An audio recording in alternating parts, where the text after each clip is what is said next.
The origins of Dillinger Escape Plan trace back to the band's perpetual driving force Ben Weinman, the guitarist, songwriter, and beating heart of the band over 20 years of destroying the edges and violently fracturing the perceptions of what the world thought rock and roll could be, with a sonic assault as soulful as it was cathartic and abrasive.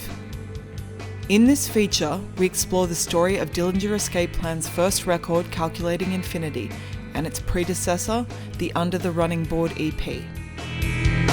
OK Computer came out around the time that we were writing Calculating Infinity, and that was a huge inspiration. That was a huge inspiration. It was just so much. It was so brave, that album, for them, and it changed pop music. It changed music. You went, the recording approaches, like the influences, stuff like that. At the time, I didn't have any confidence in myself. It was tough because we put out this EP, Under the Running Board. It was really critically acclaimed. We had signed to a label that I was Relapse? a fan of. Relapse, yeah, I was a big Relapse fan. And we were starting to get to be this band that people were expecting things from.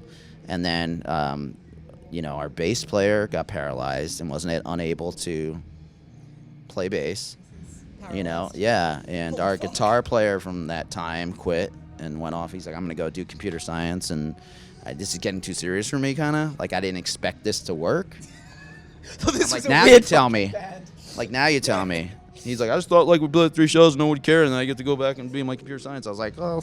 Sorry, buddy. Success. How yeah. And so basically I was alone.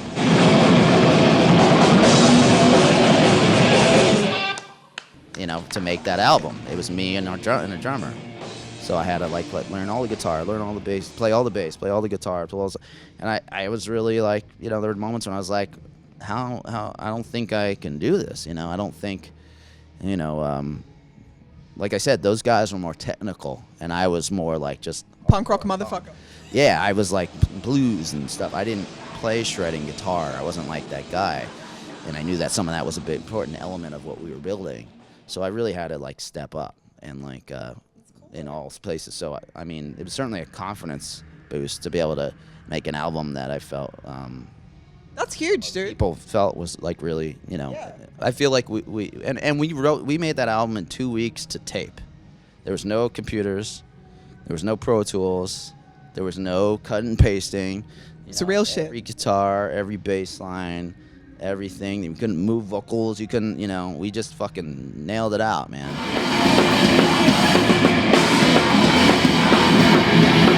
Someone asked me about you playing something from Under the Running Board tonight. Yeah. What was it? That was the first release you did, right? Yeah. Yeah. That was we put out a self-titled release, which was essentially our demos. And then we did a 3-song EP called Under the Running Board. And that's really what most people first heard us, What was the experience of making that like, and how did you feel kind of going into it? Oh, man. Well, that was cool because our first self-titled, which I guess, like I said, was basically demos of the guys were just getting to know each other and figure out. We had played in other bands together and stuff, but figuring out what this thing was going to be. Yep.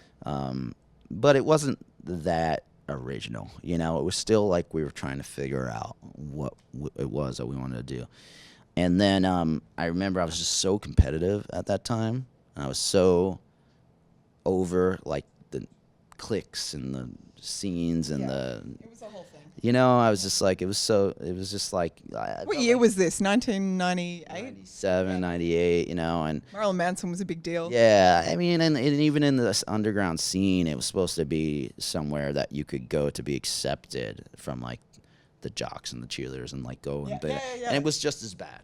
That EP, Under the Running Board, those 3 songs were really just a big middle finger, to me. I remember me and our drummer Chris would just get super worked up, and I'd be telling him play faster, and he's like, I can't. I'm like, yes, you can. And we'd be playing, and I'd be because I was more the punk guy, and he was more the technical guy, and he kind of made me more technical, and I made him more punk. So That's he'd cool. be pushing me to be more technical and be better at guitar, and I'd be pushing him to play on more cymbals, hit harder, not play little. I'm like, get rid of that little splash. We don't need that. What is this? Little bell? What is that? A bell? Get rid of that. I want all China cymbals. Yeah. And a cowbell. Yeah. So and I want you to use a cowbell as a drumstick. Yeah.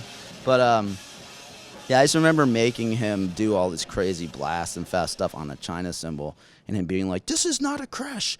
It's not meant for this. It's not built to be." I'm like, "I don't care. To break it." And he just gets so pissed, and we just started going. And that album was just like the product of like that, pretty much. You know?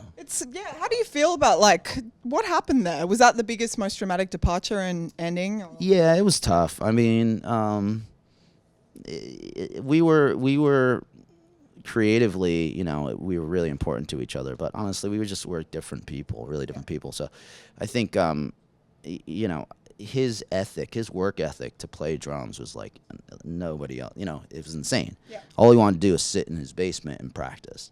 And I was the guy who was like, there's no point if you're not out there, you know? And I was the guy. You got nothing to bring back, yeah. I was the guy who was like getting a job at an office so I could use the copy machine to make flyers and like, you know, dude, I feel you. Going to like wanting to go to shows, like basement shows and stuff, and go in the city and see crazy shit. And I was just like the hustler, you know. I was like into the whole thing, not just playing.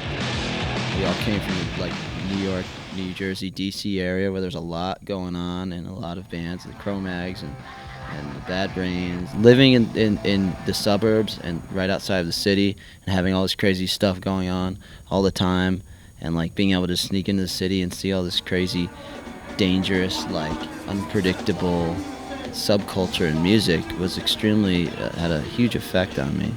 And like I said, you know, the metal world was what it was, but it was the hardcore and punk world that really shaped the attitude of like just the work ethic, and you know, the attitude of like you should be here to play and to kick ass and to like, you know, have a cathartic outlet for, you know, for all your emotions. We started the band just to create some kind of alternative for what was out there. We wanted to hear music like this, so we just said, let's make it. It was funny because all the bands that we were into and that were in the scene and stuff had like these one-word names. It's like Coalesce, Indecision, or maybe two names, like Dead Guy, Earth Crisis. The only reason we even got a name is because a friend of ours was like, will you play my show? Like, there was a John Dillinger documentary on TV. Somebody in the room, I don't even think it was a band member, was like, the Dillinger Escape Plan. And I think we were just like, yeah, that's it. What forces molded a simple farm boy into the first Public Enemy #1? In a brief career which lasted only 15 months, Dillinger was arguably the most notorious criminal of this century. A man both hunted and celebrated, a hero and a villain.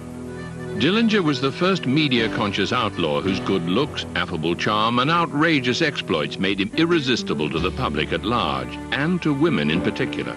Known for his fearlessness and bravado, he was at the same time so similar to the populace that idolized him. He could hide out within their very midst, even when his mugshot was on the front page of every paper in the country. It became a personal obsession for Edgar Hoover to capture Dillinger, without whom there may never have been an FBI. Ultimately, Hoover would prevail, but not before Dillinger led the entire country on one of the most sensational manhunts in history.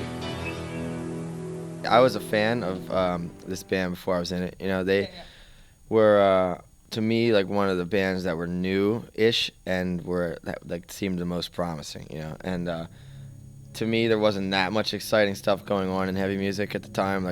And they were the band that I thought was going to really like do like, you know, push all the boundaries and stuff. Was it true the first thing you ever played on was like a Black Flag tribute? It was really ironic because the parallel between, you know, this band and me and Dillinger, and Black Flag and Henry Rollins is really weird in a lot of ways. You know, obviously he was not the original singer and he was a fan of the band, and he was a fan of the band in the way that, you know, Ben's talked about this in other interviews. He saw Black Flag as almost like a caricature of what it was. Like he saw it as being, it was violent and extreme, but he saw it as being insanely violent and insanely extreme. So when he joined the band, he made it that, you know, and escalated it. What to what he saw it as, you know. And I feel like for me that was what happened with Dillinger too, is that like I joined the band, knew what the expectations were, and in my head Dillinger was way crazier than they actually were at the time, so I went out of my way to make sure it would be even, you know, nastier. It's good because people just keep adding to the people in your band that were fans of your band. Some people say like, how could it be the same? I'm like, it's better because they have a duty to like live up to their younger self of what they thought this band was and should be, and like they feel like not only do they want to fill those shoes, but then take it to the next level. So Like Henry Rollins and the Ruts. yeah, exactly.